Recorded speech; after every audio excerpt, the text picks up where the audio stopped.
আমরা ল্যান্ডস্কেপে করে নেব। এই জন্য আমরা পেজ লেআউটে যাব। পেজ লেআউটে গিয়ে এই যে এখান থেকেও পারা যায়, সাইজও এখান থেকে পারা যায়। তবে আমি সাজেস্ট করবো আপনারা এখানে যাবেন, গিয়ে কাস্টমে যাবেন, এখানে গিয়ে একবার সব কাজ করতে পারবেন।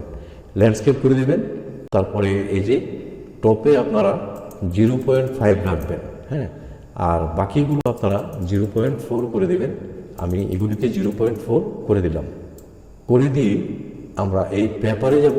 পেপারে গিয়ে এই ড্রপ ডাউন বাটনে ক্লিক করে এটাকে উপরে নেব। এই যে A4 আছে, এটাতে ক্লিক করে ওকে দিব। এখন আমাদের এটা ল্যান্ডস্কেপ হয়ে গেল। আমি একটু বড় করে দিই। হ্যাঁ, এখন দেখেন, যদি আমি প্রশ্ন লিখতে চাই, এই পেজটাকে দুইটা পার্ট করব, এখানে একটা, এখানে একটা, হ্যাঁ। কিন্তু আমি যদি পার্ট করতে চাই দুইটা, এই জন্য আমি কলামে যাব, এই যে 2 কলাম করে দিব। এখন এখানে একটা হয়ে গেল আর এখানে একটা আছে। তো এটা হইল কিনা আমি কিভাবে বুঝবো, তা বোঝার জন্য আমি এই যে অফিস বাটন এখানে যাব, গিয়ে ওয়ার্ড অপশনে যাব, গিয়ে অ্যাডভান্সে যাব। অ্যাডভান্সে গিয়ে আমরা একটু নিচের দিকে এই যে দেখেন, এই যে শো টেক্সট বাউন্ডারি, এটা ওকে করে দিব, টিকমার্ক দিয়ে ওকে দিব। এই যে দেখেন, এখন বোঝা যাচ্ছে যে এখানেই অর্ধেক, এখানে অর্ধেক আছে, হ্যাঁ। তো আমি তো 4 পেজের করবো, এই জন্য আমি 4 পেজের করতে চাইলে আমাকে এটাকে এন্টার দিয়ে দিয়ে আমরা নিচে চলে আসবো, হ্যাঁ। এই যে নিচে চলে আসলো, এখন 4টা পেজ হয়ে গেল। আচ্ছা, এখন আমার এই মধ্যখানে কতটুকু ফাঁক আছে এটা দেখতে হবে। তো যেহেতু এখানে আমি 4, এদিকে 4 রেখেছি, তো এখানে আমার 8 রাখতে হবে। তো 8 রাখার জন্য আমি কীভাবে রাখবো এটা বোঝা যাচ্ছে না, এই জন্য আমি ভিউতে যাব। ভিউতে গিয়ে যে রোলারটাকে অন করে দিব। এই যে রোলার চলে আসছে। এখন এখানে আমি দেখতে পারবো যে এখানে কতটুকু গ্যাপ আছে। এই জন্য আমি এই যে এই গ্যাপটার মধ্যে, এটার মধ্যে আমি ডাবল ক্লিক করবো।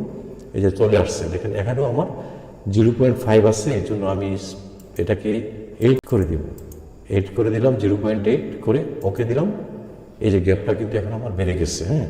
এখন যদি আমি প্রশ্নটাকে ভাঁজ করি, তাহলে এইদিকে যতটুকু থাকবে এখানেও এতটুকু থাকবে, এই প্রশ্নটা এতটুকু থাকবে। ওকে, এখন আমরা এই যে হোমে চলে যাব। হোমে গিয়ে এই যে দেখেন, যদি আমি প্রিন্ট করি, এটা প্রিন্ট করতে গেলে আমাকে প্রথম পেজ এটা ধরতে হবে, তারপরে দ্বিতীয় পেজ এটা, আর তৃতীয় পেজ এটা, আর চতুর্থ পেজ হবে আমার এটা, হ্যাঁ। তো প্রথম পেজ কিন্তু এটা হবে, তা না হলে প্রিন্টের বেলায় আপনার উল্টাপাল্টা হবে। তো এখন এখানে আমি যদি লিখতে যাই, ভিডিওটা অনেক বড় হয়ে যাবে, তাই আমি পেস্ট করে দিই এখানে। এই যে এগুলি লিখলাম, এটা এখানে চলে গেল। এখানে এতটুক, এখানে এতটুক আসছে। তো এটাকে আমি সিলেক্ট করবো, এই লেখাটাকে সিলেক্ট করে আমি এখানে জাস্টিফাই, এই যে এটার মধ্যে ক্লিক করবো, দেখবেন সবগুলি সমান হয়ে গেছে। তারপর লিখবো 5, তারপর একটা স্পেস দিয়ে আমি ইকুয়াল টু দেবো, দিয়ে তারপরে আরেকটা স্পেস দিয়ে আমি 5 লিখবো। তো লিখলাম, লেখার পরে আমার লেখার তো বাংলা, তাই না, কিন্তু এটা কিন্তু ইংলিশ লেখা আছে। তাই জন্য এটাকে এখানে 3 ডট বাটনে ক্লিক করে সিলেক্ট হয়ে যাবে। নর্মাল টেক্সটে একটা ক্লিক করবেন। ওকে, ক্লিক করলাম, করার পরে এখন হোমে চলে যাবেন।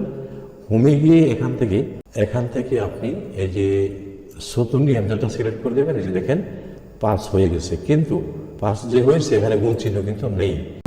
আমি এখানে পেস্ট করে দিই, পেস্ট করে দিলাম, ঠিক আছে। এই যে প্রশ্নগুলি আমি লিখে দিলাম, 25শে মার্চ রাতকে কি বলা হয়, এভাবে এগুলি লিখলাম। তো আমার এভাবে প্রথম পৃষ্ঠাটা শেষ। এখন কিন্তু আমার আসবে দ্বিতীয় পৃষ্ঠা। তো দ্বিতীয় পৃষ্ঠাগুলো আমি এখানে কপি পেস্ট করে দিই। তো আমি এগুলি করে দিলাম। এই যে এই পর্যন্ত হলো দ্বিতীয় পেজ। আচ্ছা, এখন এটা দ্বিতীয় পৃষ্ঠা গেল। এখন আমি এখানে তৃতীয় পৃষ্ঠা এটা লিখে দেব, হ্যাঁ। তো আমি এই যে দেখেন, এটা প্রথম পৃষ্ঠা, এইটা দ্বিতীয় পৃষ্ঠা, এটা তৃতীয় পৃষ্ঠা। তো অটোমেটিক্যালি এটা চতুর্থ পৃষ্ঠা হবে, কারণ এতে করে প্রিন্ট দিতে আমাদের সুবিধা হবে, হ্যাঁ। এখন চতুর্থ পেজেরটা আমি লিখে দেব। তো এটা যদি আমি এখানে পেস্ট করি, তখন এটা নিচে চলে যাবে। দেখেন, এই যে দিলাম, এটা নিচে চলে গেছে। এটা কোনো সমস্যা নেই। আপনি এখানে মাউসের কার্সরটা ক্লিক করে ব্যাক স্পেসে ক্লিক করবেন, এটা অটোমেটিক উপরে চলে আসবে। এই যে চলে আসছে, কোনো সমস্যা নেই। এখন অতিরিক্ত একটা পেজ কিন্তু এখানে আমার আছে। তো এটাকে আমি এটাকে সিলেক্ট করে ধরে নিচের দিকে যাবেন, গিয়ে আপনার কিবোর্ডের ডিলিটে ক্লিক করবেন, এটা চলে যাবে। এখন একটা সেটিংস দেখেন, যে আমরা এই যে লিখলাম, লেখার পরে বড় করে দিয়ে আমি দেখেন প্রত্যেকটা লেখার নিচে দেখেন লাল লাল দাগ কেমন বিশ্রী দেখাচ্ছে, তাই না। তো এগুলি তুলতে চাইলে আপনারা এখানে যাবেন, এই যে অফিস বাটনে ক্লিক করবেন, করে ওয়ার্ড অপশনে যাবেন, গিয়ে প্রুফিংয়ে যাবেন। প্রুফিংয়ে গিয়ে এই যে নিচে দেখেন এক্সেপশনস ফর, এটা এবং এটাতে টিকমার্ক দিয়ে ওকে দেবেন। এই দেখেন লাল দাগগুলি এখন চলে গেছে, দেখতেও সুন্দর লাগে। তো